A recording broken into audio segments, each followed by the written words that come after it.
nobody yeah, heard. by the way, I almost hit a kid on the way here. Jesus. They just ran out. At that street right there, Zach? Yep. Of course, dude. They're so stupid. You guys are stupid. I'm sorry. And my mom came into my room at 3:30 and she was like, hey, your sister's going into labor. When we visit like places where we do Polynesian tattoos, you're down with that, right? Honestly, yes. As much as we as human beings want to be the hero of our own story, right? There is a big, very, very big mental hurdle of when that time comes for you to be that person.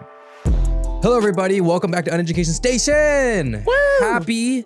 Happy New Year, everybody. Yes. It has been, by the time you're watching this, it's been a couple of days, but hopefully you had a good New Year's party, New Year's thing, New Year's party. What else do you do at New Year's? Drink. Yeah. Well, that'd be part of the party. That's fair. Did you drink, Zach? You can say you're 20. Yeah, We're both of age. Yeah. Yes, we are both of age, for the record. For the record. I did. And Nice. it was Jackson and I ended up having Grace and Alec over. And we were playing Cards Against Humanity. Oh, that's great. And, Cards Against Humanity is always a good time. It doesn't really matter what time of day, who you're playing with. It's just a great time. And so, yeah, that was obviously unhinged chaos. And then, we did the whole champagne of after the clock hit midnight and all of that kind of stuff. So, okay, I need to ask this because I don't know this. Do you pop the champagne at 12 or do you cheers at 12? I've always cheersed at 12. Okay, that's what I thought as well because we always did that. But then for whatever reason, I was like, okay, hey, let's pour the drinks because everybody's doing their fuck all, and I'm like, okay, I guess I'm gonna be the guy. So I'm like, okay, let's do the drinks, and then we're like, wait, hold on, you don't need to pour it yet. We're going to pop it at midnight like we always do. I'm like we always do. Well, when did we do that? I don't remember that. When is this always that you're talking about? Like what? So yeah, and then we were freaking out, and then there's like 2 minutes left, and we're like, oh shit, but we got it through, and it was all good. And then one person, because we're doing cider for the kids, and then champagne for the adults, and then there was like one more cider than the champagne. We're like, well, what happened? We're like, well, I don't know, I was just pouring it. I'm like, well, what the fuck? And then and there was like a minute left. We're like, oh shit, but it was all good. It all worked out. And it was a lot of fun. Did you have? Was it just you and them, or was it with your family, or how's yours goes? So both of my parents are kind of getting over a head cold right now. And so they didn't really want to do very many New Year's festivities, and so they ended up turning in a little bit early last night. All right. And so yeah, it was just the four of us. And don't mind me, I'm just going to silence my phone. I just wanted to silence my phone as well. But yeah, it was a lot of fun. And, Jackson and I, being Jackson and I, we were just kind of jamming in my room until like 4:00 in the morning. And my mom came into my room at 3:30 and she was like, hey, your sister's going into labor. And I'm like, fucking oh my what? God. Yeah. Wait, whoa. That was not the turn I was expecting. Wait, what do you, wait, hold on. Are you capping? No cap. Cap. I'm being dead fucking serious. Well, I feel like I should have, I don't know what I was expecting, Zach, but that was not what I was expecting to exit your mouth at that moment. Okay, so you need to elaborate. Yeah, that was a plot. That was a season 2 plot twist type bullshit. That was just something just happened. But what happened? Okay, so if you can talk about it. Oh yeah. This is, I mean, another person now exists, so I feel like it's kind of something that I can talk about. So, person now exists. What a way to say it. So basically, I don't know if you remember when I went to Florida back in May. So my sister, the younger of my two sisters, well, both of them now were pregnant. And so my younger, okay, I'll just say it. Erica, the younger of my two sisters, she announced on the trip that she was pregnant, right? Woo, yay, fun. Yeah. Yeah. And so she was due in like, I think it was like 2 weeks, 3 weeks, or like from now, I guess. And so that's kind of what we were expecting. And, my mom's a midwife. She always just has her hands in these types of things because that's just the way that my mom is. That's good. And so, my mom was telling me like, hey, Erica's having contractions and like all this kind of stuff. And I was like, okay, cool. It's probably not going to happen tonight, but just let me know when you guys are leaving. And then I went downstairs to grab a drink at like I said, 3:30. Mm-hmm. And my mom was sitting downstairs on her laptop and I was like, hey, what are you doing? And she was like, oh, I'm just not sleeping and just kind of hanging out, waiting to see what's going on with Erica. And I was like, oh, okay, cool. Went back upstairs. My mom calls me at like 4 and she's like, hey, we're headed to the hospital. Her water broke. And I was like, oh my God, holy shit. That's crazy. And then, like, I think it was like 2 hours later or something like that. They were like, oh yeah, you have a niece. I'm like, oh, Happy New Year, I guess. Hey, there you go. That's crazy. Yeah. So so you were expecting like something to happen around this, basically this week, probably most likely. Yeah, this like weekish. this weekish, next weekish. Okay. She like her due date was in the middle of January. Gotcha. Yeah. Get fucked. That's cool. Yeah, so I'm really excited and it's What's the name if you're able to share? Her name's Reagan. Reagan. Is that a girl? Oh, I guess it doesn't matter. 2022. Yeah. Wait. I'm just gonna confirm. Yeah. I'm gonna confirm just to make sure that. No, I'm not... that sounds like a. I almost said omnidirectional.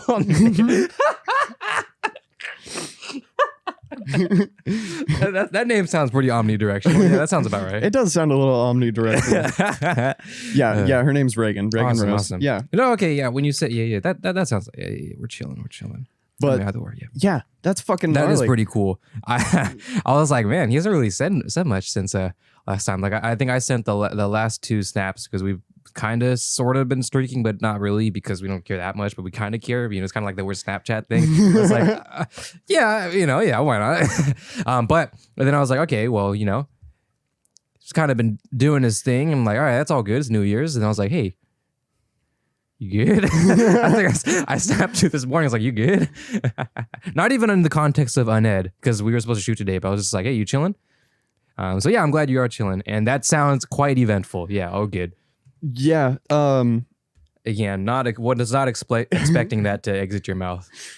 Yeah, it was definitely one of those situations where I kind of went into like oh shit mode where I was like, oh wait, this is happening like now? Like, oh God. Yeah. Like what the fuck? Yeah.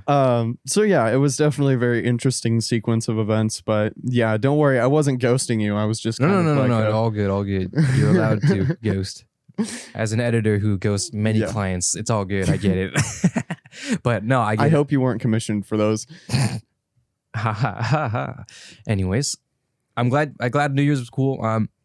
Excuse me. Yeah, bro. Speaking of turning pretty quick, bro, I was so fucking tired that day. And I woke up at my normal time, 12, and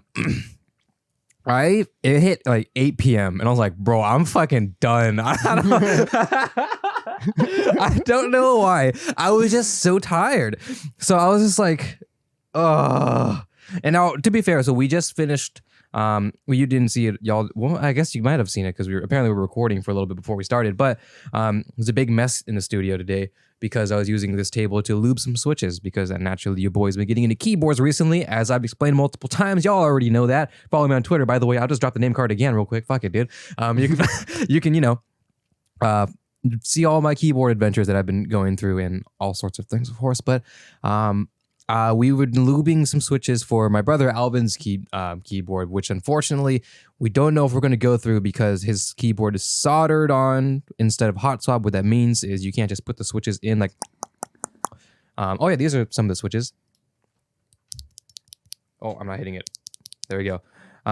Echo Jelly Blacks, if you care, of course. They just sound really nice, and they're kind of not clones. I wouldn't call these clones, but they're very similar as far as like what. I'm gonna play with these now. Go ahead. They're very similar in the Gateron Ink Blacks that a lot of you may be familiar with for like a fraction of the price.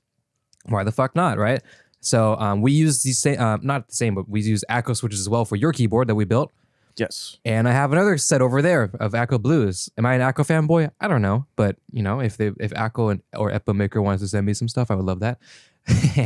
That being said, we've been doing that, and I don't know if we'll be going through with it. Holy word! Let me take a swig of my G Fuel. By the way, Code North.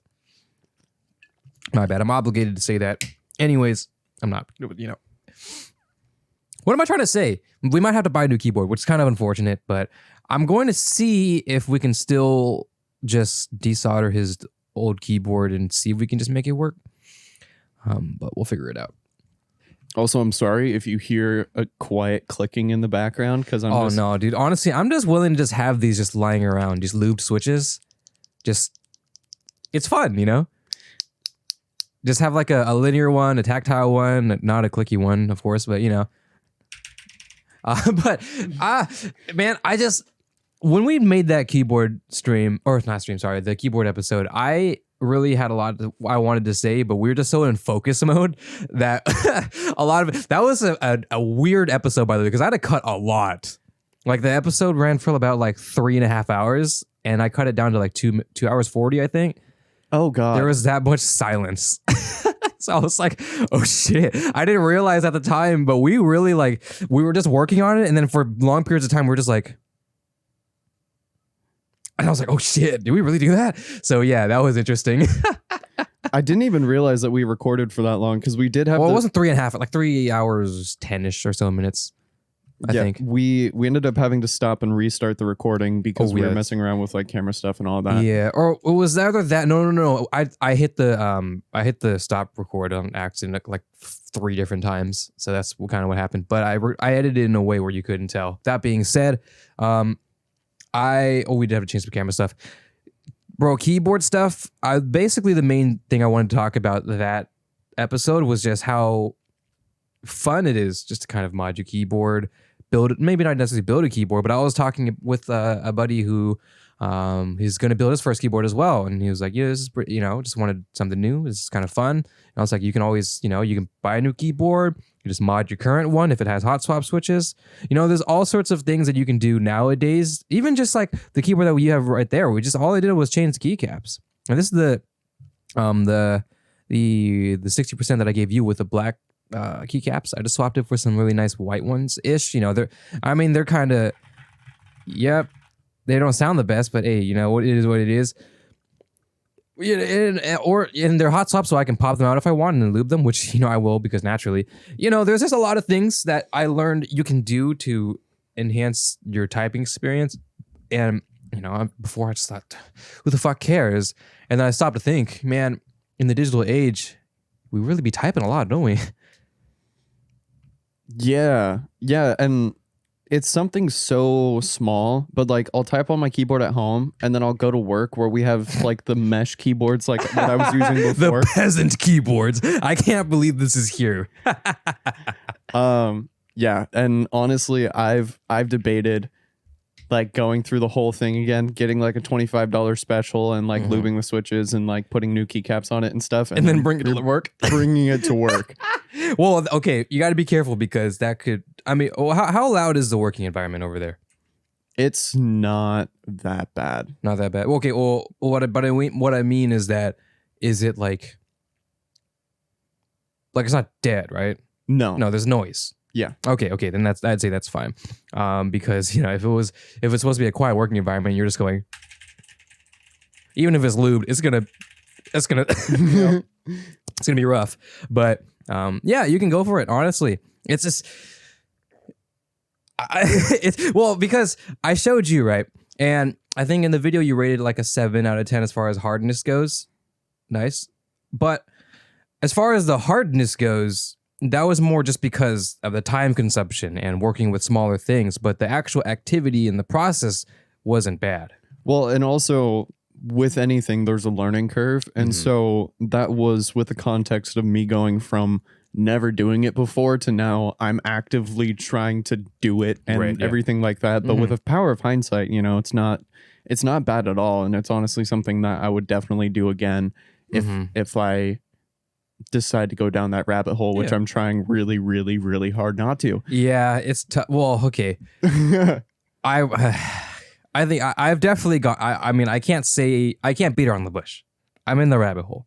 I'm doing my best to limit myself in a way where I don't spend too much, because that would be bad. And obviously, like, even for me, I'm as much as, I have a bunch of really fun things around in the studio. I like to think I am still decently frugal as far as what I decide to purchase. I only purchase things out of necessity or things that regard my hobby. But if things regard my hobby, it's not the most expensive thing on the shelf. Yeah. I try to make my compromises along those lines. That being said, keyboards can get pretty fucking pricey. So, it gets really scary when it's like 3 a.m. I'm really tired and I'm window shopping keyboard stuff. And I'm like, shit, bro, I could check out right now. I could do it right now. I could click add to cart and then proceed to check out. Bro, Zach, they're already in my cart, Zach. I'm this close. But I have enough self diligence, restraint. That's the word. Honors English too. Of just not sending it, like I'm okay with that. I'm okay with dreaming, but I will say I did buy 2 new keyboard kits, but they're on the budget spectrum, so it's not as bad as it could be. And I think I hadn't said it yet, but since I did. I broke my old keyboard that I built on my first keyboard building stream. I broke it. Unfortunate, but it is what it is. So I don't have a hot swap laying around. So just test shit, just for fun. So I'm just like, well, I might as well get a new one or 2. So I don't know. It's rough, but at the same time, it's a lot of fun. And I'm, as long as I limit myself to nothing too crazy, I think I don't mind. Arthur, I think you'd be proud of me because of how much my typing has improved. Ooh, let's get an update. I think the last time you've updated us on this show actually was the typing was I think the keyboard stream, right? Where you got like 70 or so? Yeah, I got like 70. That being said, that was the first time you typed on that keyboard. First time you typed on a linear switch. Yeah. And the typing environment right here is not really the most ergonomic, I guess. So, Yeah. So right now I'm averaging between like 85, 90-ish. Nice. And that's without me sweating super hard, but I have gotten over 100 words per minute a handful of times. Not a handful. Wow. Nice. I've only done it a couple times, but that's good. Good for you, Zach. I found like the perfect strategy to like get a lot better at it. And I don't know how this is what we're talking about now, but now I just kind of want to talk about it. So with me, at least in the beginning, when I was trying to get a lot faster at typing, I was just focusing on speed as opposed to accuracy. Mm-hmm. And so, there would be times where I'd be typing 85 words a minute, but then I would have to backspace and take 2 seconds trying to reset after I made a mistake. And so limiting the amount of times that you have to hit backspace and then reset, that's like the thing that definitely made it so that I was typing a lot faster. And on like a 25 word test, it's like just like but on the longer tests, it's definitely like a war of attrition. Like you need to be very diligent, really looking at the words and making sure you're getting them right. Yeah, for sure. That being said, it's still a lot of fun and it's addicting, it's just seeing that number go up. And for some reason, it's a lot more pleasant than all the typing tests we've ever done. I mean, the UI is really pretty. The idea is funny. Monkey, just spewing random words that don't form sentences. Monkey type. But that's good. Not to just keep talking about keyboards, of course. Only a select few will be interested. But how about what things would you like to indulge in this coming year, as far as like whether that be plans or plans you plan on planning, or things you would like to do? Not necessarily New Year's resolutions, but it could be. What are some what are some things you're looking forward to that you, I don't know, new hobbies you already have, things you'd like to do? So I think for me this year, I'm gonna kind of like dive headfirst into the things that I'm doing currently. And that's like, you know, making YouTube, streaming, writing music, you know, photography, like lots of artsy fartsy stuff. Also, I don't know if I told you this yet, but I made a tattoo appointment. Ooh, another one? Hey, yo. What is it going to be? The tattoo that I was taking pictures for. That you were taking pictures for. Which pictures? The pictures of your hands and your piano. Oh, that? Yeah. Did you take those already? Yeah. Oh, wait, when did you do that? What did you... It was just spur of the moment randomly after recording one day. Oh, okay. I was like, wait, when did you do... I remember you took pictures, but I thought we were going to like, all right, okay, and then ready, and then I'm just going to just like, all right, let's do some really cool, funky chord shit. All right, there you go. Bam. And then you take the picture. Nah, you were just kind of messing around, and I was like, I mean, fuck it, now's the time. All and right. then I just ended up. Nice. Cool. I will be on your arm. Well, my hands will be on your arm. Something like that. Yeah. But that's awesome. Yeah, and I mean, it's one of those things where if you think about it just at face value, it sounds really weird. You're like, you're getting someone else's hands right next to your hands, and it's like, what the fuck? Sure. But at the same time, it's kind of like, I've known you longer than I've known many, many people. And I think there's only one person that I still talk to that I've known longer than you, and that's Ben. Yeah. And so Ben and I will fight in a boxing ring for $1 million. please don't. That'd be pretty funny. I mean, for $1 million, I mean, shit. Shit. But yeah, it's definitely gonna be one of my most expensive tattoos because it's basically gonna go from like my elbow all the way to my wrist, like this entire area right here. That's gonna be interesting. Yeah. All right. Well, I'm excited. When is this appointment? The 9th. Oh, okay. Pretty close. Pretty close. Yeah. I'm excited to see it. Because you haven't even shown me the pictures, so you know I'm excited to see what it. I mean, I can imagine what it is. You know, just bam, and then super deep bokeh, and then you know. Yeah. Is that what it is? Basically. Yeah. All right. Cool. All yeah. right. And I mean, you know, you're like, I feel like you and I are kind of on a agree to disagree type basis with getting tattoos and like spending a bunch of money on tattoos. But I'm. No, it's good. No, I'm down with it. Go ahead. That sounds like a lot of fun. You do you, boo boo. You do you, boo boo. I think I will say for our Japan trip, you're gonna have a really hard time if you're not wearing like a hoodie or something. Oh, that's true. Yeah, I did not even think about that. Yeah. So to explain a little bit, I don't know how much you know, but I'm pretty sure you've heard. Yeah. Tattoos are kind of yikes in Japan. So, you know, and that's for various reasons. One of the big reasons being, one of the big reasons that probably most of us know, I dropped switch, that most of us know is like Yakuza, you know, Japanese gangster. I don't know if I can really classify them gangster because I wouldn't call them gangster. They're Yakuza, you know, but usually they're tatted up and Japan associates that with the Yakuza. Nowadays, it's not really like that anymore, but unfortunately, they still do, you know, they still have that stigma.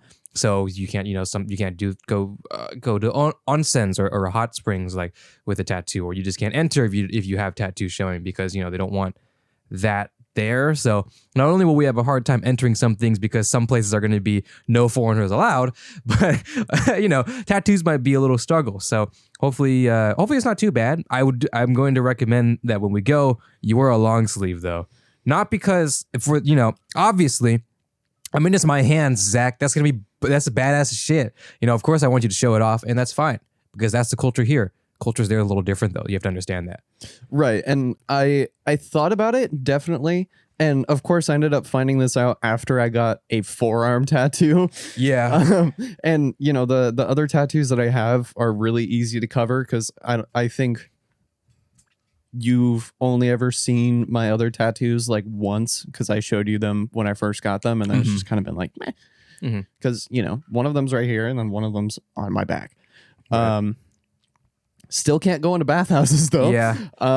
But yeah, I didn't really end up truly considering going to Japan until after I already got this tattoo. Yeah, I mean that's fine. It's not like this one trip to Japan that we're gonna do is gonna dictate whether you get tattoos, for everything else embodying around it, right? So it's whatever. But that's just some things to note. So we're gonna be restricted as far as some things like that. Not that it's your fault. It's just, in my opinion, it's more their fault. But that's something that they need to figure out over there, because it's also kind of a clash of ideals of like the younger generation there as well who want tattoos.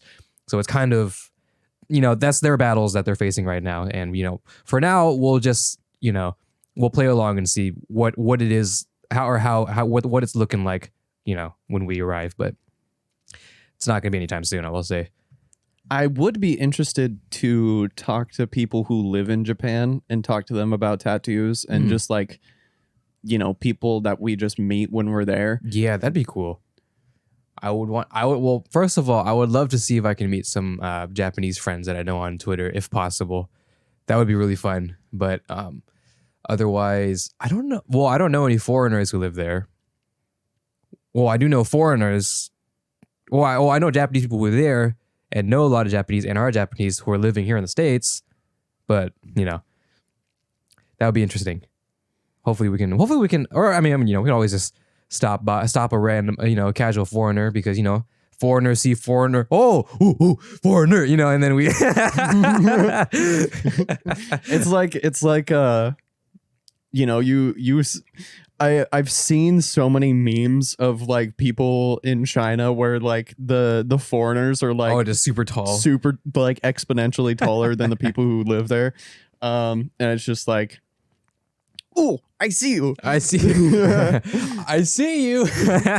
Yeah, maybe we can, obviously not every time, but yeah, I'd definitely be interested to see hear what their experience is as well, because I've seen videos, of course, of, foreigners who live in Japan and what their thoughts are and stuff, but sure, it'd be interesting to have a conversation with one. We'll definitely look out for that, but, as in the future. We'll figure that out when we can.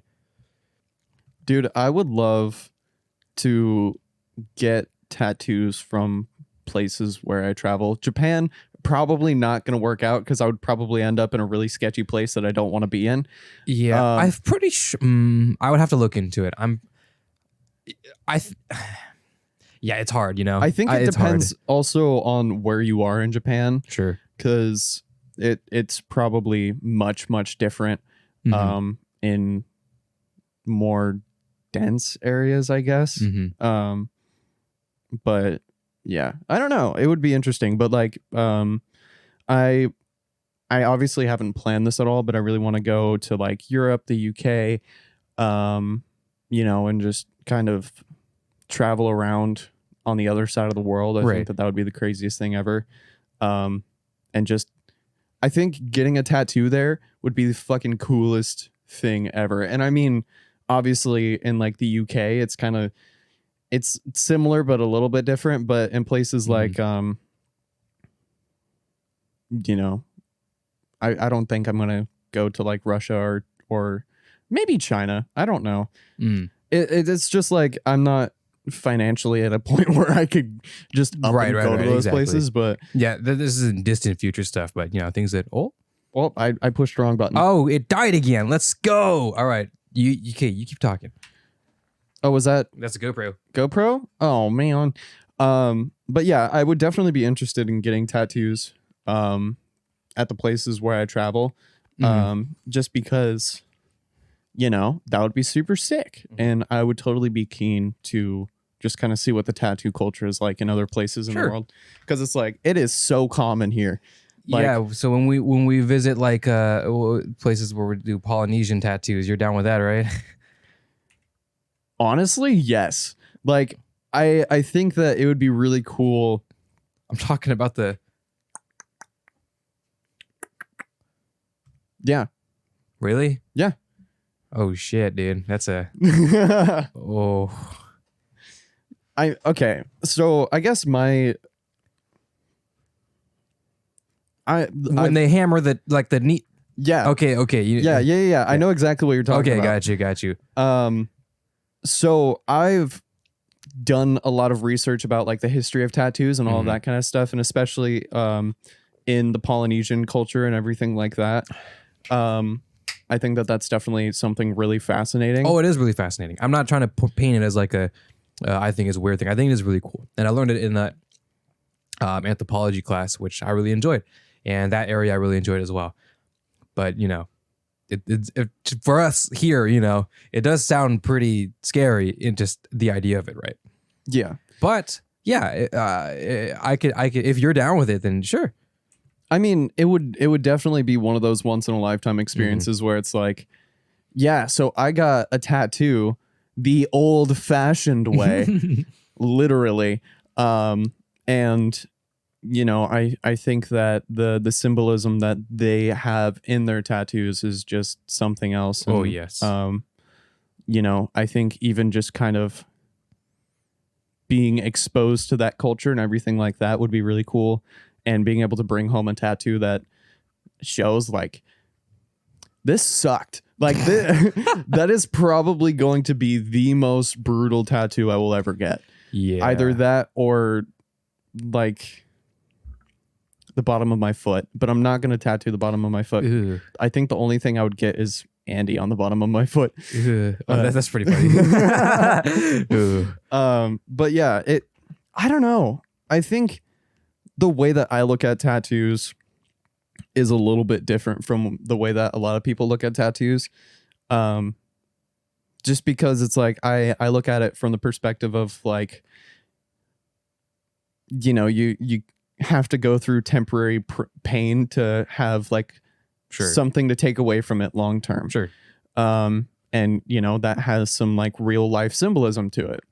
And so, you know, obviously I'm not a masochist. I don't enjoy sitting for 3 hours while some guy's drilling me with a needle on my back. But I guess even in that moment, I'm just kind of like, this is going to be worth it after I'm done. And, you know, the tattoos that I have and that I'm getting are going to be like worth it, because I have a lot of ideas for a lot of very large tattoos. Like I have this whole sleeve planned out. Like I know what I'm going to do at least for like half of my back. You know, it's like I've already thought about it for so long, because I've been wanting to get a tattoo since I was like 14 probably. And I'm glad that I didn't get one when I was 14. And, you know, I got my first tattoo when I was 19. And I've basically been getting a tattoo every year since then. That you have. Yes. And, you know, I just am kind of like, once a year, you know, I think once a year getting a tattoo, maybe two, depending. Because like that was the only tattoo I got in 2021. Yeah, once a year. Well, shit, now I'm not going to be able to get another tattoo until next year. Yeah. Shit. Well, you really shot yourself in the foot there, unless you're just going to say, well, fuck it, too, you know? Yeah. It's up to you, though, of course. I think a big tattoo and a small tattoo would be fine. Because, like, you know, I'm not going to sit here and act like I'm not going to get goofy, silly tattoos, because I probably am. But I just think, you know, the big ones I'm going to spend a lot of money on, those ones are going to be really cool. Yeah. And then just like the little, you know, the little $50 little sticker looking things that just end up randomly on your body, those ones are just going to be goofy as shit. Sure. Because it's like, you know, everything's going to have a story behind it, whether it's a stupid story or a good story. So it's like, and like, you know, whenever I look at this tattoo, I think of the fact that Jackson was sitting there playing Among Us on his phone, and he won in the first round as imposter with one hand while getting tattooed. And that's like one of the only things I think of when I got this tattoo. And also I thought, wow, that sucked. And you know, it's like, I think that's a part of the reason why I love getting tattoos, is because this is like a permanent representation of a time in my life, whether it's a good time or a bad time. You know, like when I got my first tattoo, I thought I was going to be a music teacher. Obviously that didn't pan out the way it did. You know? Well, you know, Happens. Yeah. And now I work in vet medicine, which is like the most random change of career. It's like, what the hell? Nice. But yeah, I don't know, man. I could sit here and talk about tattoos all day. I feel like you know that. Yeah, I do know that. I know you're really passionate about it. I mean, you're getting one every year, so I would say that's passionate about it. Hobbyism, Zach. My favorite thing in the world. Hobbyism. It's great. It's awesome. So I'm excited to see the tattoo. I'm excited to see how it turns out, and it would be cool, and it would mean a lot to me. It means a lot to you. So we'll definitely share that, and we'll talk about how it went. The 9th is in 2 weeks, right? Week and a half. Week and a half, right? That'll be fun. So we'll see it soon. Pretty soon. I would say. Let's see. What about me? I think this year for me. All right, Zach. You ready for the biggest cliche in the world? I want to be a better person. Okay, well, sure, but I think I do want to start exercising more. I know. It's I don't know. It's like We need to go rock climbing together. dude, that would be great. Listen, let me explain. Right, I think I have explained it. Did I explain when I was at work and I metaphorically, theoretically, did not, but of course thought about climbing over the glass wall, and then my hips just kind of went. And yeah, ever since that day, that didn't happen, of course. I thought about just the state of my physical capabilities, right? Yeah. Where I could, I like to think I'm so physically active, but there's just some points in my body that's just on its way to failure, frankly saying, right? So Yeah. I'm just like, okay, when I exercise, and I'm sure you feel this way too, I don't do it to get swole. Like my end game is not to walk out like this, That's not what I'm here for. Yeah. You're not there to get yoked. Yeah, no. I'm not going to go to the gym. That's not because I dislike gym. I think gym culture is really cool. I think it's great. And I do have friends that could go to I can go to the gym with. But for me, I think just finding time to work out at home is enough. You can do a lot with body weight, gravity, and a pair of dumbbells. Honestly, you can do a lot with that. Maybe even like buy a plate too. That'll open up a lot of horizons. Or even if you have for me, right, my brother Alvin, he's been working out a lot recently. Like I think every day, honestly. I think he's been working out every day. And I can work out with him. Problem is he works out at the dead of the night. I think I mentioned this before, but I would have to work out in the morning if I wanted to fit that into my schedule. So that would also force me to wake up in the morning and stay up. So that'll be a lot of fun. So, and honestly, I really enjoy exercising. Like exercising and working out has, I did strength training in high school. I did track and field. It's hell. And, as exercising is, it's a lot of work. You put a lot of work and sweat and blood, maybe another liquid bodily fluid sometimes. It's rough. But the actual act of exercising and Jesus Christ, why? Why? Dude, his ass is like, can I show that? It's on Google Images. Dude, his ass is just like a polygon. Yeah, it's very bizarre. But yeah, this guy, Ronnie Coleman, he won Mr. Olympia 8 years in a row. Jeezer. Like you can literally see like the striations in the muscles of his back. Like that's kind of gnarly. But yeah, Ronnie Coleman, he took a lot of steroids, like a lot. Steroids okay to do for this type of thing? Or is it like a thing that, we don't really, I mean, it is kind of like it's pretty obvious in my opinion, but yeah, it's like picture no proof. look at this man. I gotta say, Zach, I respect what it's supposed to be for, but it's also a little scary. Dude, it's terrifying. Like, yeah. If you look at pictures of like, I'm trying to think of like a good person who would be a good example. Let's see. The reason why I know about all of this stuff is because of my brother. Oh, gotcha. Palumbo. I just Palumbo. okay. Let's see. So this guy. Oh wow. Wait, so basically, what happens is this is like one of the side effects of taking steroids, where you end up having a beer gut, but it's like a 6-pack of muscle where it ends up going just protrudes or extrudes rather. It ends up going behind the ab muscles and just distending it outwards.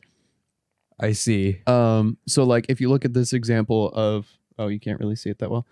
Arnold Schwarzenegger versus Ronnie Coleman, like you can really tell that, you know, there's lots of weird shit happening. Yeah, definitely. You know, like this is mostly natural, not completely. And then this is just like, yeah, that's disturbing. Disturbing? Yeah. Yeah.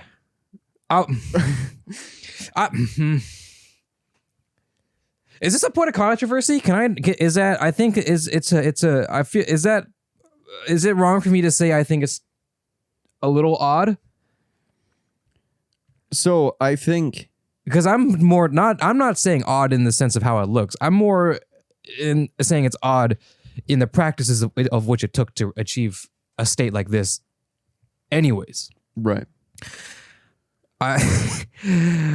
Well, Zach, I can safely say me exercising, I don't want to turn like that. Yeah, So- if you ever told me that you were trying to get anywhere close to that, I would probably smack you upside the head and grab you on the shoulders and shake you. Yeah, And be like, bro, and- you are stupid. Please do not. Please tell me that. I will not though. I mean, okay, so it's hard because I've seen both sides of it. You know, I've seen the way that performing enhancing drugs like steroids and testosterone and those types of things, I've seen how they can affect people. I've seen like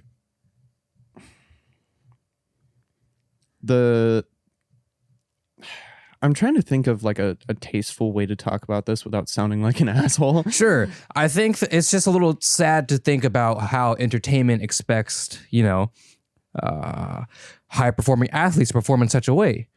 I think that's where it all boils down to, where you, at a certain point, we want them to over exceed or even just, you know, meet our high expectations on, you know, on television, where we watch sports, where we watch Olympics or whatever that may be. And then, you know, they're all human beings, and okay, athletes, like, what if you're an athlete, Zach? You're a professional basketball player. You're a professional football player, Zach. And you finish the season and you go into off season. What do you do, Zach? You eat I just got Donut walled. No, Zach, what do? You train. You train. You go to the gym, you train.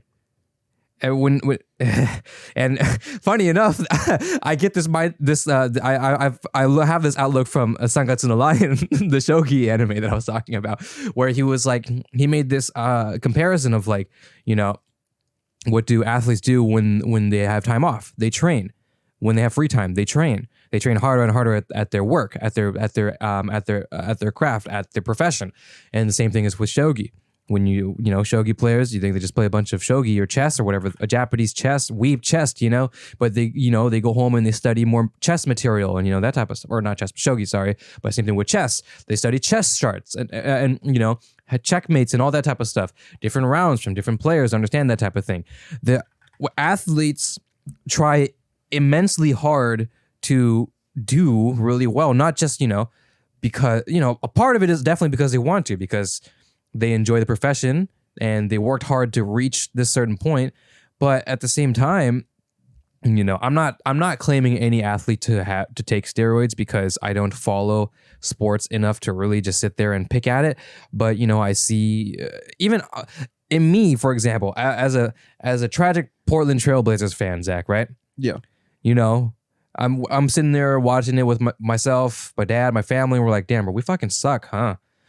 And frankly, if any single, Portland Trailblazer off the bench challenged me to a one-on-one, I get my shit pummeled, Yeah. But that's not what's looked in regard in television and entertainment. What happens is that we sit here and put these idealistic expectations on them. They can't meet them, and they want to meet them in order to obtain validity with their fans in the audience, validity amongst the talk amongst their own teammates, or showbiz like television, ESPN, SportsCenter, that type of stuff, to remain in the conversation and to not just be looked as just a side of the third string, fourth string bench player in football. Yeah, it's just like, okay, well, what do I do? And I'm not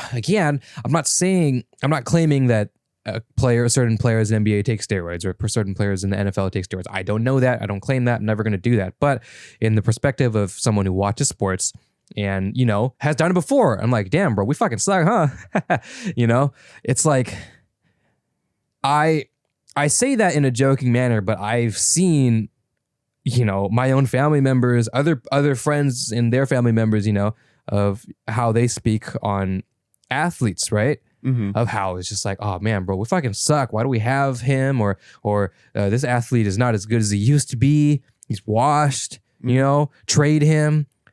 And what you don't see is them training every single day to get better. And train every in between games. They're just in the gym working extremely hard. In the off season, they're just in the gyms training extremely hard. And well, how do you? When you get to a certain point where 2 points rather, 1 point where you've reached a certain standard, how do you maintain it? Or you're trying to reach that certain standard. How do you obtain it? Right. And sports talk with Arthur and Zach. Sports ball. Sports ball. I don't call myself like an athlete or an athletic person very much. Like I do rock climbing, and that's basically, what I do. And the model of training that has come to like high level climbers is absolutely insane. I don't know if you've seen any of it, but it's just absolutely gnarly. And it's like, it's become more time training than actually climbing.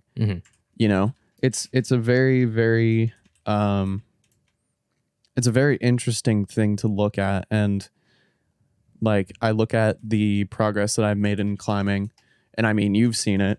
Yeah, I've definitely seen it. It's pretty nuts. But it's just like, it's very bizarre to see what that stuff looks like behind the scenes, as opposed to what people see like in the Olympics or, in the World Cup or anything like that.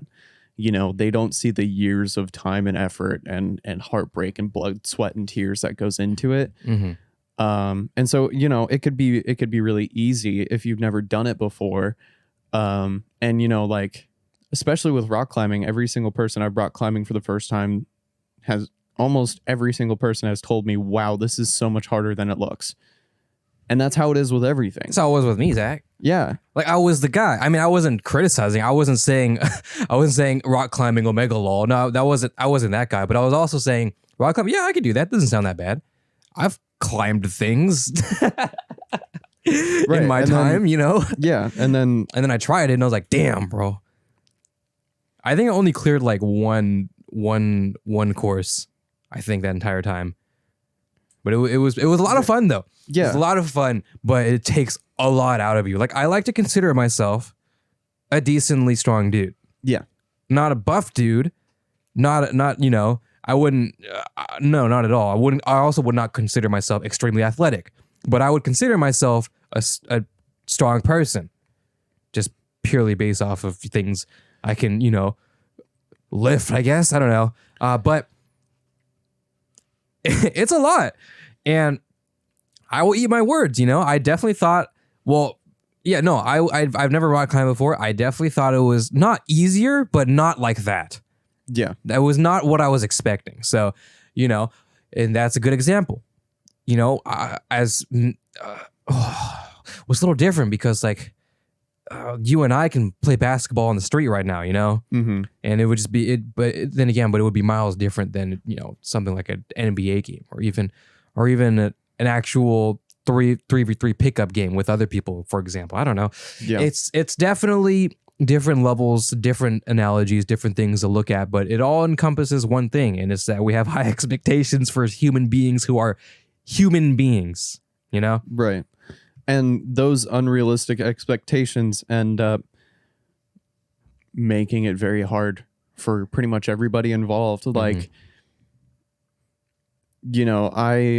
when I look at videos of people climbing some of the hardest climbs in the world, I'm like, oh, that doesn't look that bad. And then I try something that's like 5 grades lower than that, and I'm like, wow, this fucking sucks. Like, I don't want to do this anymore. And I can barely hang on for dear life for 5 seconds, and then it's just like, oh yeah, you have to do that for 50 feet on a rope with a harness. Yeah. It's like, it's absolutely mind-boggling, and it was nice to be humbled in that. It's nice to be a climby boy, and to just kind of be in that community and everything like that, and to like watch other people grow and like be super supportive in that way. But it is kind of entertaining when I have these people who are just like, oh dude, this probably isn't that hard, but I'll bet you I can climb something as hard as you. And then they go climbing with me and they eat shit. They fall on their ass. That's a great feeling, Zach. Nothing beats proving someone wrong, and also doing that thing better than them. That's a great feeling. I understand. It's so funny because Kevin and I, my brother and I, we kind of have always had like this. It's not necessarily been a competition, but it's always just kind of been like a comparison between him and I, because he does a lot of bodybuilding and like that kind of stuff. Not like to that extent, but like not that. No. Okay. But he trains a lot. And so I asked him to go rock climbing with me, and this was like a year and a half ago. And he went with me one time and then proceeded to never go back again. I have asked him so many times. And if for some reason, Kevin, you're watching this, I'm sure you are, because we were talking about bodybuilding, but we should go climbing again because it was kind of funny. And I mean, granted, he's heavier than me, and like, Sure. a lot of different factors go into it. And I am like the perfect embodiment of a climby boy because I'm tall, lanky, scary man. But at the same time, he's been training for Sure. years, almost a decade at this point, probably. And I was like, yeah, this is what I do in my free time. And he was like, oh. and never came back. And like, I talk to people all the time, and they're like, how small do the holds actually get? And I'm like, oh, dude. I mean, they get pretty. Zach, let me speak for the normal person who attempted it. It gets fucking. It gets pretty yikes, I will say. So, yeah, I'm trying to think. Okay, so I guess a good example would be the thickness of my phone, right? So an S21, a Samsung Galaxy S21, right? So that's what it looks like with me just holding it by my fingertips. And now imagine trying to put your entire body weight on 2 hands. So, yeah, like that. He's not exaggerating. I was there. I tried it. It was not good. It's so funny because like I was talking about the climbs that I was trying, and you're like, "Ayo, I got this shit," and I'm like, Arthur, No. And then at some point I was just like, you know what? Try it. See what Sure, happens. And then you were just like, I will say I was trying it on the basis I was not trying it on the basis like, oh, that shit's easy. I was trying it on the basis that I wanted to see, myself. I wanted to try it. Just to do it. Because one thing I will say about rock climbing, you mentioned this, was just the problem solving. Yeah. How do I, because what I thought, Zach, was I didn't know there were different courses. I didn't know that. I thought it was just like, I knew that, I figured there would be some courses, but I didn't know there would be like literally different courses overlapping each other, like on one wall. I didn't know that. Yeah. So basically I was just like, a lot of it is just like, okay, where do I put my hand? At what point should I move, or at what point should I adjust? Where should I put my foot? Should I grab? Should I fucking yeet it? What the problem solving of how to get from point A to point B being super fucking high, it was fascinating to me. And although I only cleared one, I tried, like, I used every single point in my brain. Mind you, I took calculus, Zach, and my brain power was just fucking melting. It was a lot of fun. Because I love that shit. I love problem solving. You already know that. Yeah. I love problem solving more than anything logistical or anything like that. Yeah. And it's definitely really fun to, and the way that I refer to this to, like, the people who I climb with, I say I spread the disease of climbing, because you are one of, like, yikes, 5 different freezing. No, but it's one of those things where once you get into it, it's almost like a slippery slope where you just want to keep going at it, keep getting better at it, Excuse me. And that problem solving side of it definitely does a lot for it. But it's so funny. It is. When you meet, like, when you see those really arrogant people who are like, oh, this shit's super easy, and then they just get brutally humbled by gravity. Definitely. It's definitely really fun.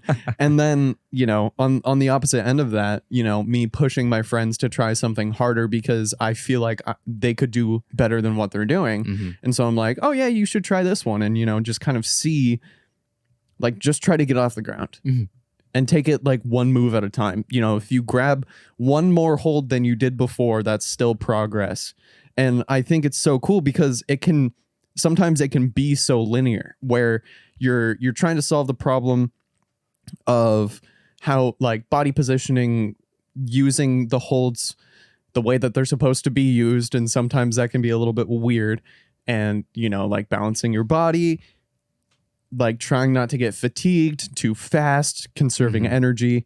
It's such a multifaceted thing. And then, kind of having those people that are just like that moral support system who just kind of make you, like, draw that 110% effort out of you. And, like, the times that I've climbed my hardest have been with my friends, have been with people who I've been climbing with. And I think one of my favorite things about it is that if you go alone, you're not going to stay alone for very long. Right. Like, you're going to end up trying the same. So they call them boulder problems. So I do bouldering, which is probably 15, 20-foot walls, no ropes, no harness, but padded floors and everything like that. And so the different kind of routes that you go that are different colors and everything like that, they call them boulder problems. And so, I could be working on the same problem as someone else, and, we're just kind of, like, throwing ideas back and forth, and we're just kind of sitting there trying to solve it. Because, problem solving. Right. And, it kind of turns into, like, it's not a competition. Like, you're just trying to exchange information, and like, I'm just as hyped, if not more hyped, when the person I'm trying it with gets it than if I do it. Because it's just like, I love being that hype man that's just like, fuck yeah, you got this. Yeah. Like, and it was really cool seeing that from you when we went together. Cause, like, I don't think that we had ever really been in a situation similar to that before. Where it's like, one of us playing cheerleader and both of us were doing that the entire time. It was great. I mean, it helps a lot. Like, it really does help when someone cheers you on, and it sounds odd, but sometimes, the saying mind over matter, like the adrenaline rush you might get of wanting to succeed to meet, not necessarily meet an expectation, but just like, oh, my boy's egging me on. I got to fucking do it for my boy, stuff like that. Right. Or like, maybe if you're benching or something like that, with the boys or whatever, and you're struggling and they're like, let's go, come on, and like let's go, and maybe all the other boys surrounding you, maybe you're maxing or some shit, you're doing something fucking nuts right now, Yeah. That hype really gets you. It's the reason why people, listen to hype fucking music, whether that be, rock or hip hop or whatever that may be, or, that music that motivates you to get you into, the thing, to overcome this big fucking hurdle. Yeah. And for me, it's deathcore, by the way. For you, it's deathcore. Exactly. It's just it's mind over matter. It's like how sometimes at a certain point, the second you doubt yourself, right, is when you fail. Like the millisecond, as soon as you're like, I can't do this, and then that's it. It's downhill from there. That's where it peaks. You cannot go any farther. So and frankly, that could be a good thing as well, because knowing to bail is also a good skill, right? Right. But sometimes, you need that person, an extra person, to just give you the kick on the back. Like, no, you can fucking do this. Let's get this fucking money, bro. Let's go. Get out. And then you start, okay, I can do that. That type of thing. Yeah. Whether it be for lifting, for rock climbing, for whatever it may be. Audience cheering for you when you're playing in a sports ball game. Shit like that, right? Sports ball. I love sports. I love throwing balls. It's a great feeling, and I don't know where I'm going with this, but I definitely think having a buddy to help you work out is definitely something that's a good thing. So when I would start working out, I think I would like to work out with my brother, because we used to work out together way back in young Anuki days. But one thing I wanted to bring up is the idea of training, and the idea of like your brother training literally, like, physically, basically, whether it be for something specific or just basically he's bulking up his body, right? Like at a certain point, you're just better than what you once was, than what you once were. But he tried rock climbing and then he ate shit, right? Yeah. And it's kind of the same deal where it's like, I could not run a fucking mile to save my goddamn life, but I could play like an hour on the floor of basketball any day of the week, Yeah. Like, it's just the way maybe mindset, maybe it's enjoyment, or maybe it's just you ended up training yourself just a little bit differently, because, a buff football player is different than a buff NBA player, which is different than a buff 100-meter race runner, which is different than a buff 400-meter runner, which is different than a buff long jumper, which is different than a buff hockey player. Yeah. There's different types of buff. I don't know. There's different types of physical training that helps you with certain things, with both physicality and endurance. Yeah. So it's very interesting. And, I don't know what the fuck we're talking about anymore. Let's talk about exercising. And it's going to be really ironic when I don't. But I would like to. And I definitely find it interesting how I couldn't run I did track and field for 3 years in high school, and I could not run anything faster than 100 meter, just because I would literally die. And that's not, I'm sure, I guess I could sit there and train my stamina, I suppose, but it was just not of an interest of me. That being said, I sat outside with my brother hours on end playing one-on-one basketball from, sun is like, midday and then it's already setting, Yeah. I could do that easily with just like a goddamn cup of water, Yeah. More than a cup of water, It's interesting because on the, for me, we've been out playing basketball, and like half hour in, I'm like pooped, but I can spend 3 hours at the rock climbing gym. Right. And I've done that so many times. Mm-hmm. Like there was an event that we did, and I don't remember if I told you about this, but we did it's like a non-profit event once a year at the rock climbing gym I go to. It's called the Pumpathon. So basically you have, I think it's like 4 hours to... That sounds metal as shit.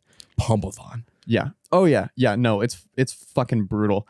I think it was actually 2 hours now that I think about it. Ooh.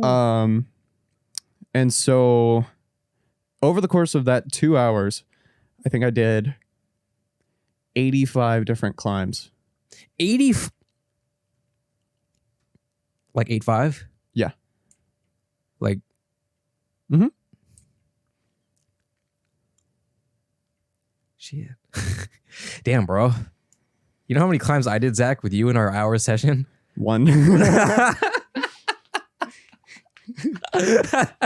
That's fucking mental. That's great. It sucked. And I think the best part is the day prior, I had done the hardest climb I had ever done in my entire life, and it was like a 3-hour session.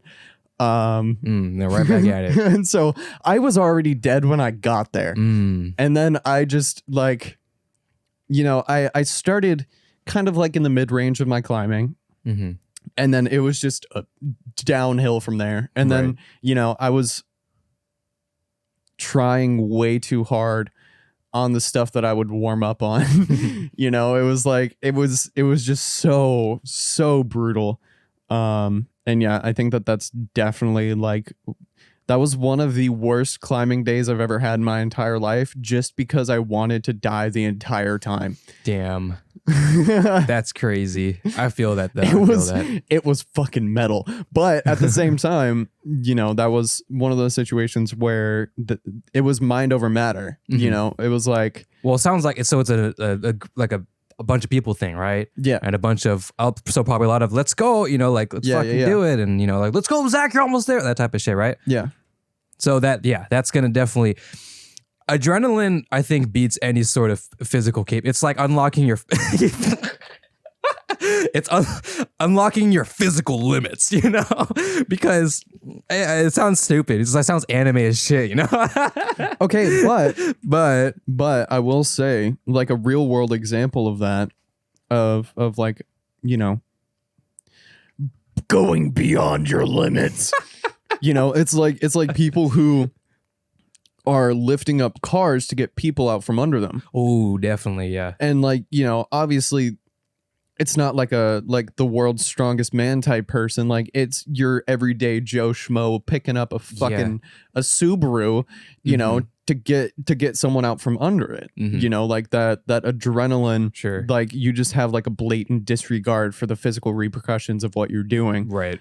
And once you can mentally get into that mindset where, like, you can get your adrenaline going to a certain extent, but also kind of have a level head and be like, okay, like, one of the last times I went climbing was on a lead wall. So I was on a rope and, I was like 40 feet up in the air, and I was like, I'm not afraid of heights, but fuck, 40, jeez Louise. I'm gonna burp. Bless you. Thank you. It's one of those moments where I'm like, don't fucking look down, because if you look down, you're gonna get scared, and you're gonna doubt yourself, and then you're gonna fall, and you're gonna hate it. Right. And so, and at this place, of course, the hardest part is like right near the top.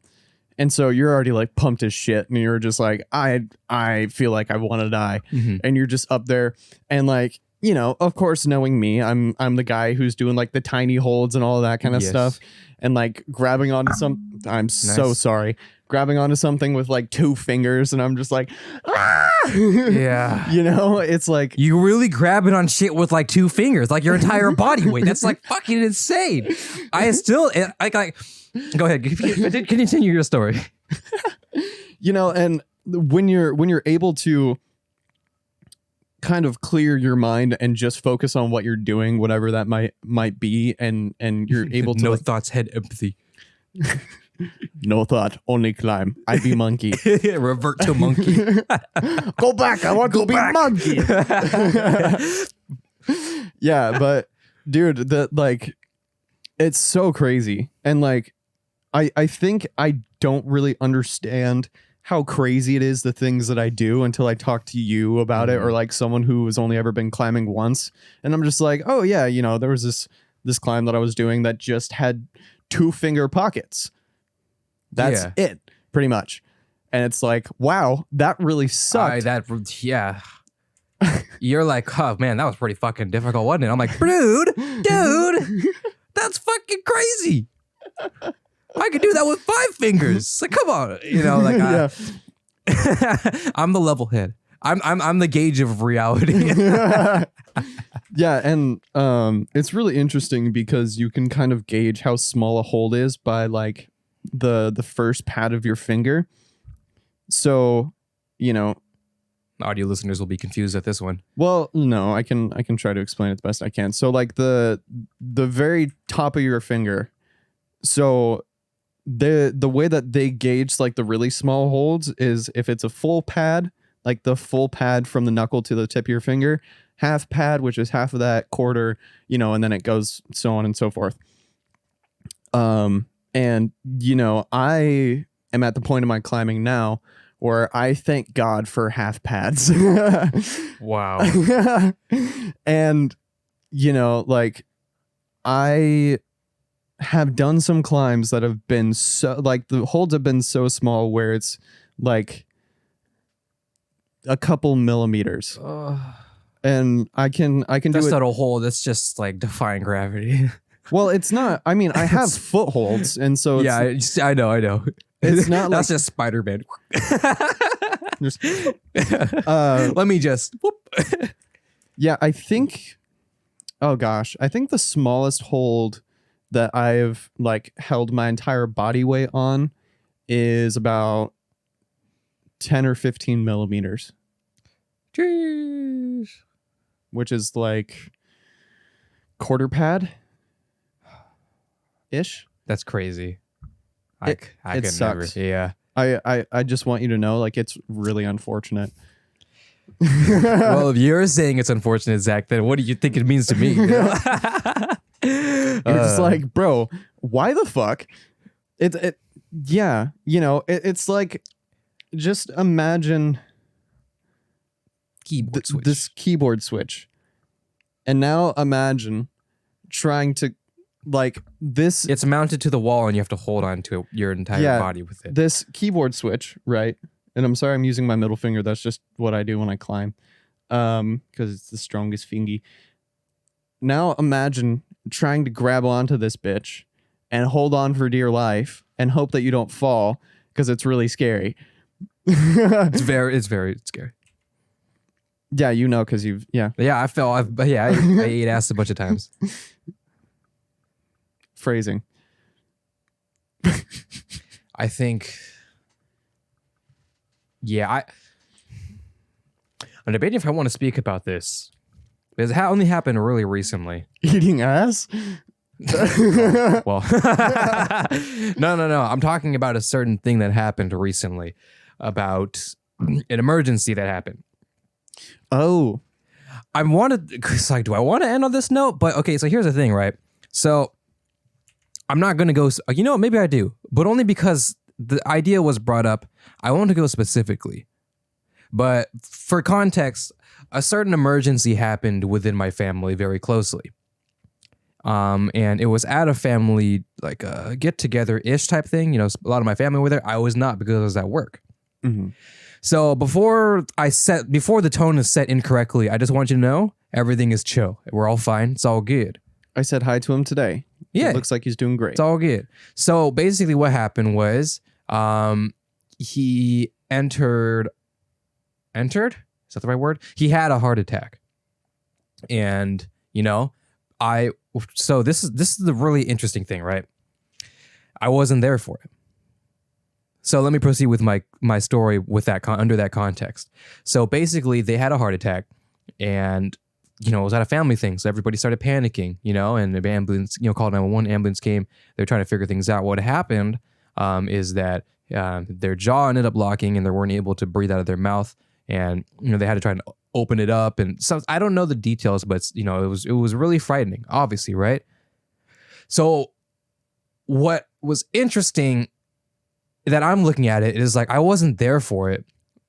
So when I got there and I was like, there was a bunch, more people ended up coming, just to be there, right? More family. And I was like, well, what the fuck happened? And they're like, oh, so and so fainted. And I was like, well, shit, you drink too much, Right. So Yeah. and then I had it explained to me, and I was like, okay, that's damn, that's pretty wild. And now what you may be thinking, so some people may be thinking, damn, you weren't there for that. You want to be there for that. You wanted to be there to be helpful and such, right? But for me, I now have a really odd perspective of what happened because it's something that happened extremely close to my own family and I wasn't there for it, but it was something that stirred up a lot of, panic and emotion, but I wasn't there for it. So under my perspective, it never happened because literally the day after everything was fine. Everything was normal. Right. No, it's like it didn't happen. So now I look at it in the perspective of, okay, what happened? What was the reaction of my family? What did they do? What could have they done better? And what can I do when it does happen and I'm there for it? Now I look at it from that perspective, right? So under context, or, to give more context, what happened, everybody started panicking, obviously, some couldn't move under shock. Some didn't know what to do. Some started crying, because, a scene is happening. And as much as we as human beings want to, be the hero of our own story, right? Yeah. There is a big, very, very big mental hurdle of when that time comes for you to be that person. It's very interesting because I have been in a very similar situation many times. Mm-hmm. And it just so happens that shit goes sideways when I'm around. And also a lot of shit has gone sideways when I'm not around. Mm-hmm. And so I can see how it's really bizarre when you're like, okay, I just walked into this situation after it happened and there was no like real long-term ramifications of it. And it seems like everything just went back to normal, which is super bizarre. Mm-hmm. But I've also been the person who has,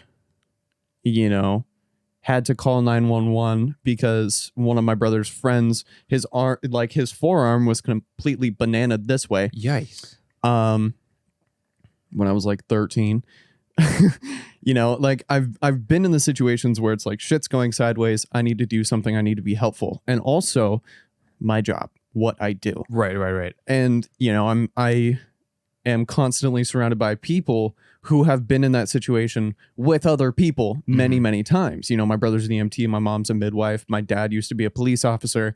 There are so many different.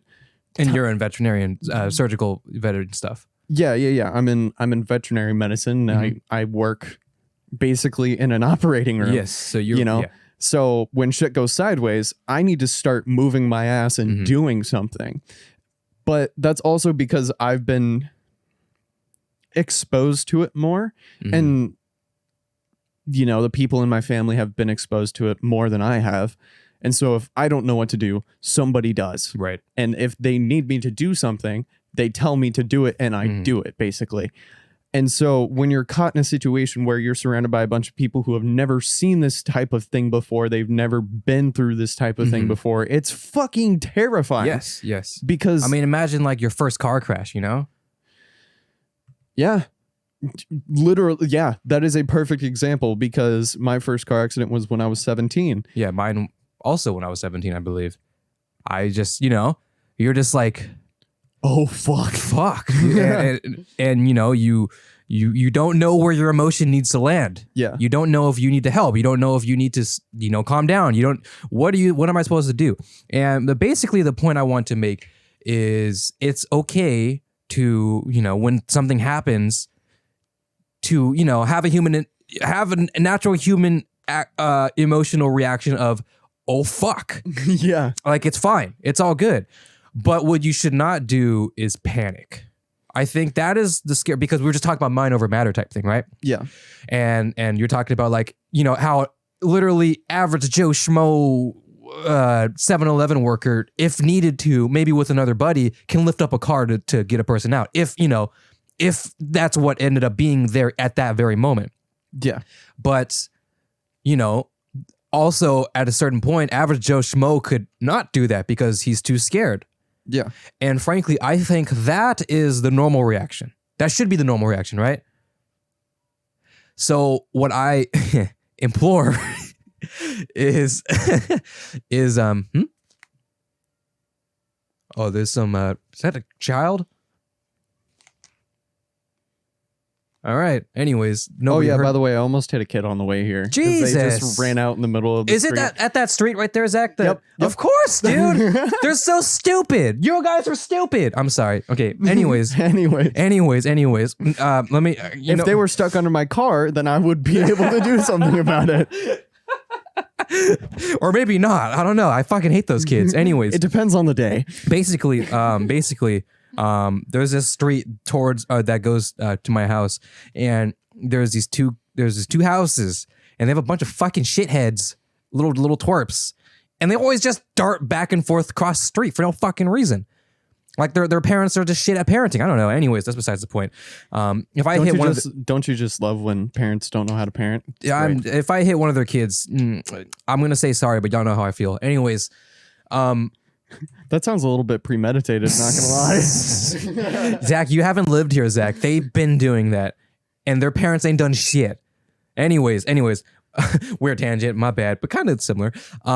Basically, like the natural human reaction of something bad happening is to freeze. Right. Part of it is, for your mind to assess what's happening first, because processing something like that is just, something so unorthodox, right? Yeah. Might be a little too much for the brain power to comprehend immediately. And I think if you understand that that's natural, then that's good, because then after you understand that and you go, okay, what do I do now? Because you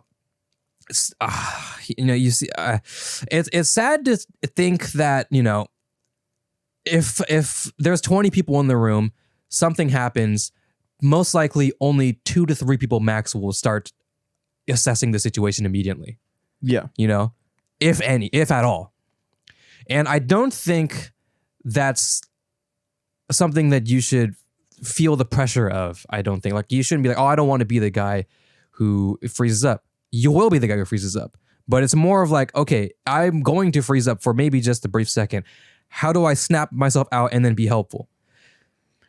You just nailed the point that I was about to say on the nose. It's not about the reactions that you have. It's about the duration of those reactions, because it's like, when, like, at my work, I've spent the last 2 weeks working ER, which has been stressful. Graveyard shift as well. Yup. Yeah. And so, when shit's going sideways and, there are like 7 or 8 different things happening at one time. Oh my gosh, I came back from lunch the other day, and like both of the ER doctors were in there treating 2 different patients. There was like techs doing stuff with other inpatient stuff.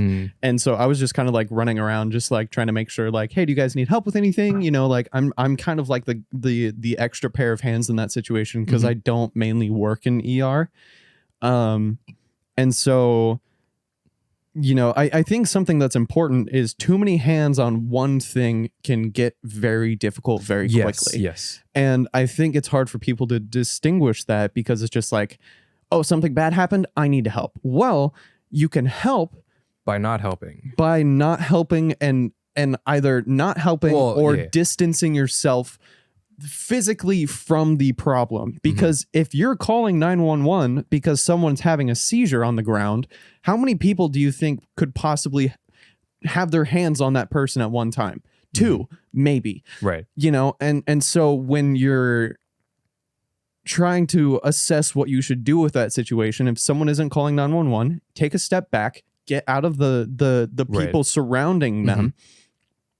And, obviously make sure you have eyes on that person. Make sure that like, but separate yourself from it, and then do what needs to be done and ask, hey, what can I do to help? Yeah. And if it's just stay there, then just stay there. Like I said, a lot of people, maybe, they do want to help. Yeah. And, when you get too many people overwhelming a certain thing, like even for the opposite end, let's say you only need one person to call 911, not everybody in the room. Yeah. That's not going to help anything. It's like, hey, I think if one person can level-headedly lead everybody else you know, and it's not some competition of what I want to help this and that and this and that. You're just one person commanding everybody else what to do, whether to be to stay put, you call 911, you get me this, you do that. You know, I think, you know, it's definitely going to be like okay, who should be the guy to do that, you know? And I cannot give any advice other than it's going to happen. And if it's going to happen, let it naturally figure itself out. Don't try to force it. I know one thing, like when I got there at the scene, right, when it happened, well, afterwards, of course, right? And then I was talking with, drop my water bottle. I was talking with my cousin, right? And then, you know, she doesn't work in that field, but, you know, she's not in like medical field, but she does like, you know, therapy and counseling and stuff. And so she kind of knows kind of procedural type things of that happening. So it was funny. She was like, she asked us like, okay, what do you do in this situation? And then we're like, okay, help the person. You're like, no, call 911, then help the person. Yeah, because unless you have medical training, the people who are going to be able to help them the best are going to be the people who you need to get on the phone with. Right, yeah. And like, even if I was in a situation where, you know, Kevin was there, Kevin's an EMT, Kevin knows what he's doing. Or like, you know, if my entire family was there, 3 out of my 4 siblings have gone through EMT training. If all of us were in a room and shit went sideways, I'm still going to call 911. Right. Even if unless they feel like they have that situation 100% handled and they can do it on their own. And they're like, we got this, like, we're good, we have enough hands, we'll be able to, like, this isn't something that is like life threatening, then it's like, that's fine. Sure. But if it's a situation where even they're like, oh fuck, that's the moment when you're like, okay, I'm gonna call 911, please just make sure that this person doesn't die, please, and thank you. You know, it's like, I would say maybe I would still call 911 just to, you know, send an ambulance at the very, you know, just in more so just in case, as a sign of like, doesn't hurt type of thing. And then maybe you send them, you know, for a checkup. Yeah. That type of thing. But then again, I suppose it's a little different, because if you guys can perform the checkup, but I don't know. For us, you know, we're not a family of anybody. I don't think anybody in our family works in medicine, at least not close. So, you know, definitely, I know what happened was one of my aunts, like she went for it. Like, she was like, oh shit, you know, things happen. And then she tried to be the person. But what ended up happening is she's kind of the most emotionally unstable as far as things go, or not unstable, but wavering, right? Yeah. So she was, you know, in panic mode as well. And, you know, frankly, some of the things that she thought she was doing to help wasn't really helping at all. So, you know, I think, I just like to think, if that were to happen again in the same exact scenario, like literally like play by play, exact same thing, except I was there this time, what would I do? Right. And that situation, because that's kind of the first time something like that has ever happened in that type of situation, like this type of specific situation. So it made me just think, since I wasn't there and I got a read of how everything else went, you know, what can we do this? What can I mean, obviously I'm not hoping that it happens again, but if I'm not going to be, I'm optimistic, but I'm going to be frank. It's probably going to happen again. To somebody, yeah. Not to the same person. Well, maybe, but who knows, right? So I'm just going to say it's going to happen. The event is going to happen again in general to somebody at some point, and I will be there at that time. So what am I going to do? Right. Am I going to freak the fuck out? Or am I going to, you know, maybe I'm the guy who tells people not to freak the fuck out. I don't know. Maybe I'm the guy who calls 911. Who knows? It's more of just, I think, just snapping out of shock as soon as possible, even if it's to snap out and then not do anything. Yeah. Yeah. And it's really interesting because a lot of the things that I do either involve, like, they're dangerous things. Yes. Like at the skate park, shit goes sideways all the time. And like, I think a good example is this kid was trying to drop into a 6-foot ramp and ended up clipping his back wheel on like the coping and just went bonk, and then, you know, landed face first on the concrete. And so, you know, I was sitting probably like 30 feet away eating Skittles, as I might. As one does. And, you know, there were 2 people who immediately jumped into action. They ran in there and, you know, they were checking to make sure that the kid was okay. And basically what I ended up doing in that situation was like, hey, do you guys need anything? Like, I can go get water. I can, go get like bandages. I have like a first aid kit in my car. What can I do to help you? And they were like, no, we'll probably just call an ambulance. And, he ended up like pushing his 2 front teeth back into his mouth. That was kind of brutal. And he was bleeding like everywhere. And it was like, oh, wow, that sucks. And then, once the situation was handled, I went back to eating my Skittles and everything was fine. Or like, if someone hits their head really fucking hard, like same deal. It's the same type of thing. It's like, I would rather be the person who is like the support than the person who is like running the show, if that makes sense. Sure. Like, I would much rather be the person who's running around grabbing stuff that's needed than the person who's holding a bloody kid that just cracked their head open because they fell like 7 feet straight under their head. Like that. I mean, it's going to depend on the situation, right? Right. You might have to be the leading guy, depends. But I think the good thing is that if the time came where that happened and you were the only one who hadn't snapped out of shock yet, then you would probably be like, okay, I'll be the guy, I think that's important. But I think the biggest thing, and it's, I don't know, weird. We're talking about a really morbid topic, but I want to talk about it in a way where it is serious, but it can be dealt with in an appropriate manner. Yeah. Because you're going to end up in a situation like that at some point. It's just going to happen. It's how life works. And because it's life, things are going to move on anyways, regardless if that kid has his head cracked open, right? Yeah. Like the next day is going to proceed. So let's say it's a family member. Obviously emotions get kicked in too. But at the same time, you need to level yourself immediately. Okay. Chill. Stop screaming. Chill. Let's figure out what's happening at this moment right now. Let's not think about what's going to happen. Let's not figure out let's not think about what might happen. What needs to be done right now? Yeah, it's like tomorrow is going to come anyways.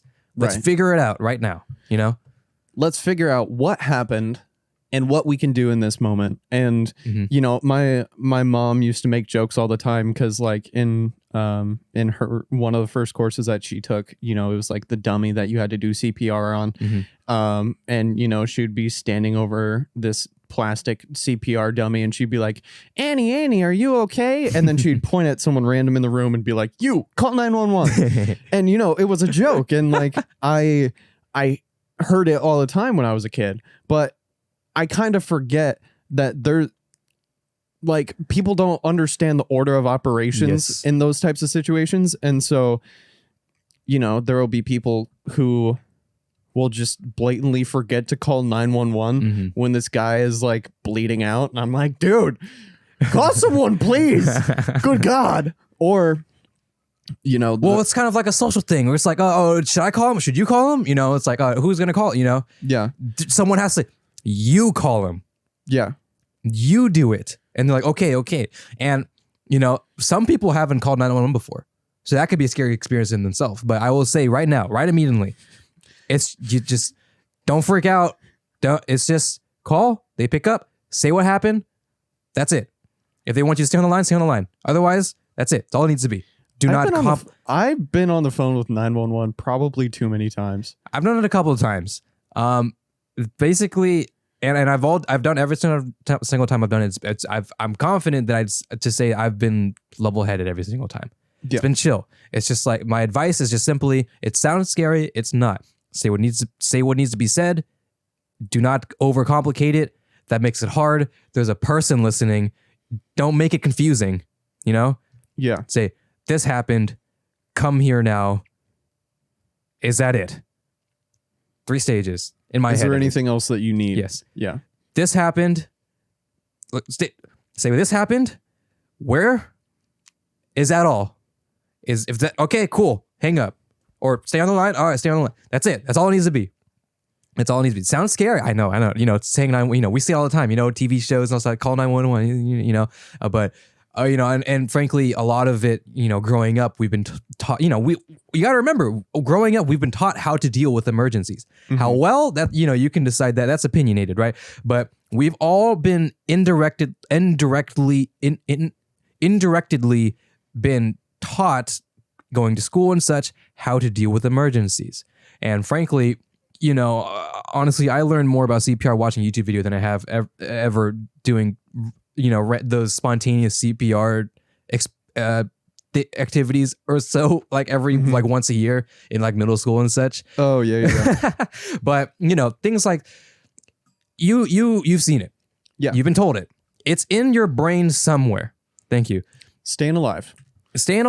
Okay. You may not know how to do it immediately, but you understand at least this is what needs to happen. Do you know how to do it? Do you know how to do it? Can you please do it? If that needs to be the case, you know, I don't know. I'm not okay. I have zero medical experience. Zero. I have none. But what I do have, Zach, is what I think is practical thinking and quick thinking. You may not have medical experience, but you have the ability to, I guess, emotionally disconnect for a moment. Yes. Like emotion is not what needs to happen in an emergency. Yeah. Like you have that moment of like, oh, fuck. And then it's just, I have to switch it off right now. I need to figure out how to solve this situation, whatever it may be. And it's so fascinating. Every single person that I talk to about this type of thing has like a different type of response. Sure. Because, you know, people are different. And, you know, I may talk all this tough, like, oh yeah, I work in animal medicine. I know how to deal with emergencies with a chihuahua. But it's like, you know, if push comes to shove and it's a situation I've never been in before, you know, there very well could be that moment of panic where I'm like, roll for sure. What the fuck am I going to do right now? You know, and it's really interesting to learn about yourself in that situation as well, because you're able to learn and grow from it. And after the fact, that's a really good time for the self-reflection. And it might be kind of hard because, you know, when the adrenaline's pumping, when you're running around like a crazy person trying to make sure that this situation gets resolved, you know, your brain can kind of go like, you know, no thinking, return back to monkey. But it's interesting. And I understand why people enjoy doing it, because that is the critical thinking that is like the most valuable. Like in a moment where everyone in the room is emotionally compromised, but you. Sure. Well, I think the phrasing enjoy it might not be the right word, but more enjoy as leadership, I suppose. Yeah, I think that's what you mean. Not necessarily, oh man, this is happening, let's go. My time. No. Hey yo, you need CPR? Fuck yeah, bro. Fuck yeah, bro. But I've been training my whole life for this. I think the point that I was trying to make is you are better equipped for that situation, and you're able to be emotionally disconnected from it even for a moment, to just kind of be like, Annie, are you okay? You know, like even something as simple as that, you know, it can be really, really valuable. And I think to kind of like, I don't know, we got to a really dark place, and I don't know how we got here. We did a little bit. I didn't mean to, but what I want, there is this, I proposed this situation and this conversation not for a darker reason, but for a more productive reason. Yeah. It's a dark topic, but to shine light on it. You know, like to say, yeah, it's going to happen. Yes, you will be in that situation at some point in your life. You're not going to decide that. Life will decide that. So if it only happens once in your life, what are you going to do? That's all. This isn't a race. You can't go back and change anything. You cannot. Basically, you know, just do not panic. That's it. That's all I have. That's literally the single sentence I can give. And that single sentence is a lot harder than it sounds. Do not panic. You're going to panic. But do not panic For long. For long. Yeah. Do not keep panicking. Panic. Go, oh shit. Okay. Switch off emotion brain. No thoughts, head empty, monkey, and do what you need to do. If you are told to not do anything, don't do anything. A lot of people can be overwhelming. Do not, let emotion hit you. Do not let, even if it's like, God, this sounds bad, but let's just say, for example, right? Let's say it's a family member. Yeah. On the ground or whatever. I know what you want to do. Do not do it. Do not, people are saying, let's say family member on the ground, 2 other people, strangers or so, performing the thing. You go, no, and you run through it and Yeah. Don't do that. It can be solved. Figure it out like I said, do not, if you think, we talked about doubt. Yeah. Don't, as soon as you doubt, it's downhill from there. So don't do that. Don't think about what's going to happen, what might happen, even if it's predetermined. Do not think that. Think about what needs to happen right now.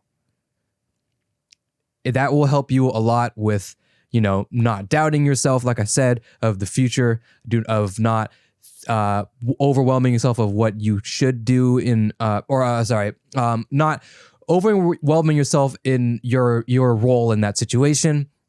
Just see what's happening, and see if you need to lead it or if somebody's leading it. If someone else is leading it, help them. If you're leading it, get help. Don't do it yourself. Right.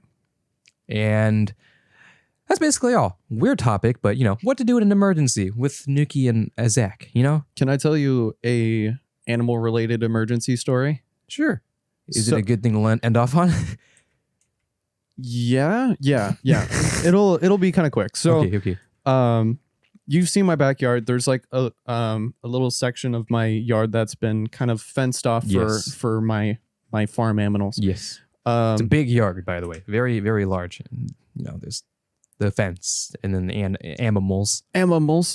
So basically there's electric fencing kind of like as a perimeter so that they don't try to yeet themselves out. Right. And so there was some extra electric fencing along with the exoskeleton of like a structure, like a gazebo type thing. Okay. Like a cover, I guess.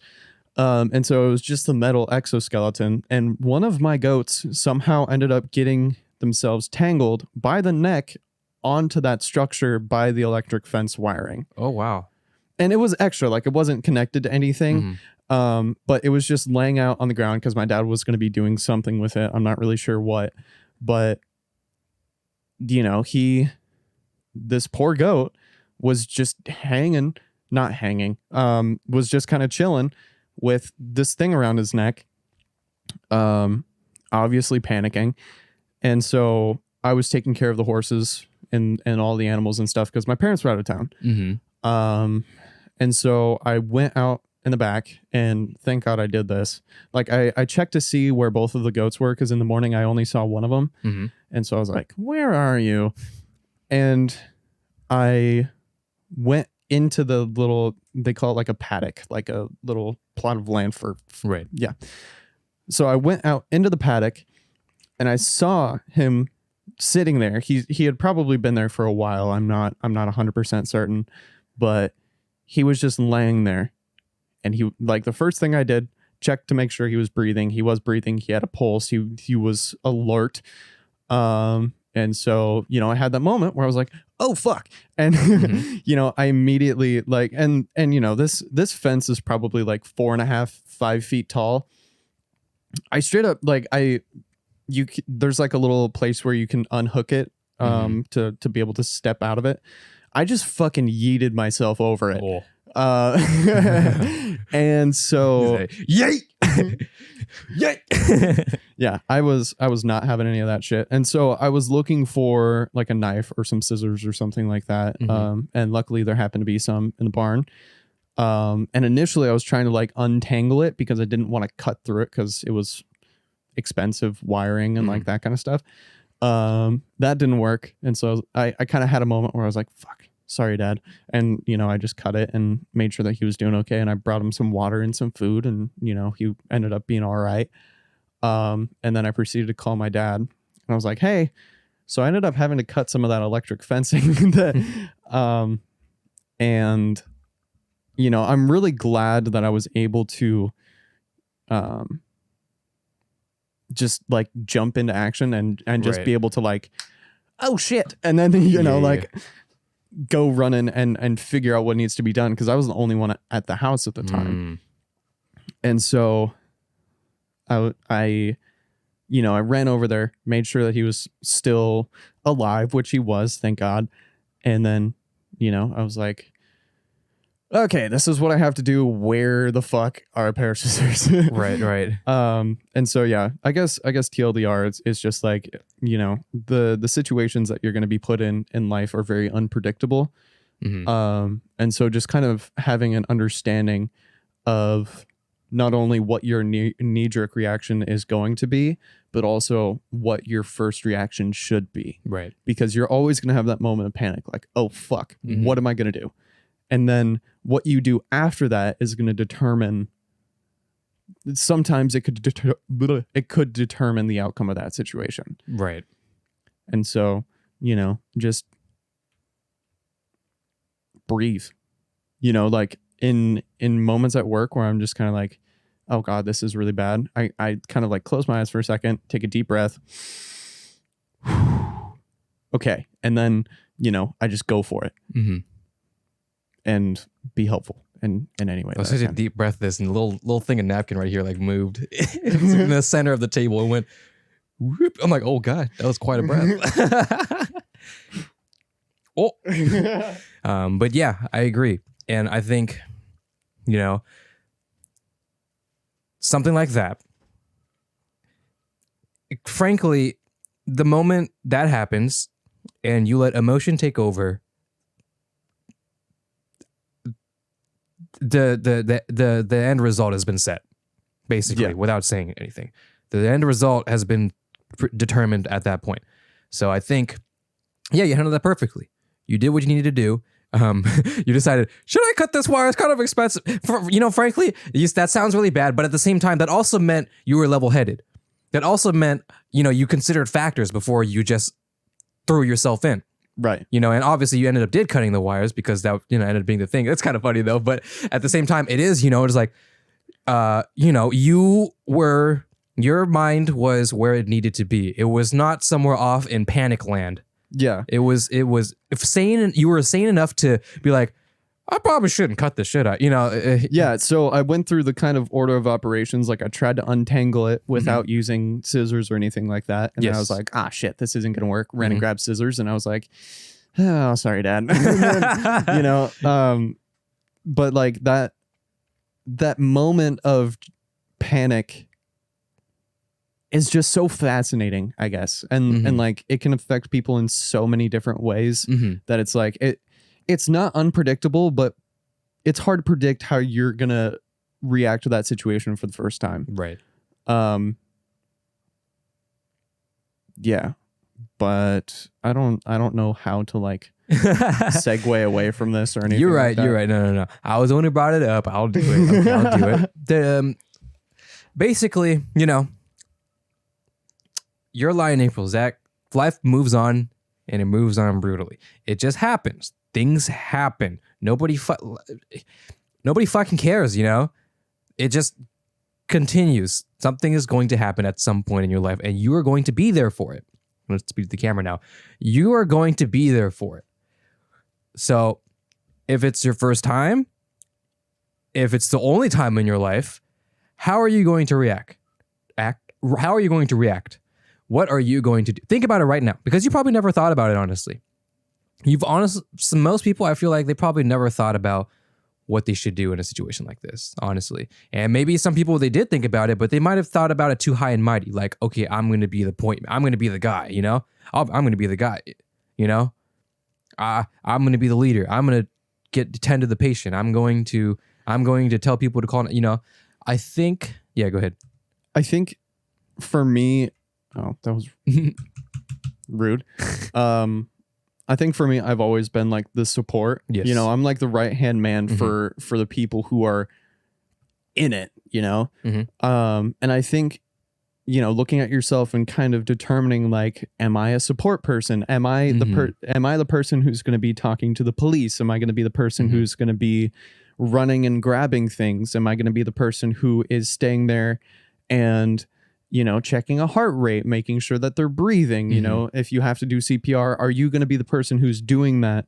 Or are you going to be the person who is doing other things so that someone else can do CPR or whatever it may be? Right. And so just kind of like figuring out what your role could potentially be in that situation is important. And yeah, you know, it's scary to think about, of course, you know. No, but that's, dare I say, it's probably one of the last things you ever want to think about, you know. You being in a state of or not a state, sorry, an emergency situation, right? Yeah. I'll wager and say that not everybody just wants to do that, but it's going to happen regardless. You know, it's going to happen. You know, so where do you sit in the hierarchy? No, not hierarchy. In the role category, are you going to, you know, you're going to be the bystander? Are you going to be a supporter? You're going to be the leader. And I think if you know, maybe there's a fucking doctor in the goddamn crowd. You know, hey, anybody? Is there a doctor? You know, that type of thing. You know, don't panic. You know, and that's hard to say, because you will panic anyways, but don't panic too long, basically. And honestly, I say all this, and what if it does happen and I panic as well? Because like we said, mind over matter. Sometimes, depending on things, and it's hard to just, you know, if it's, let's say, as a close family member or something like that, that emotion switch is a little harder to flick off, you know?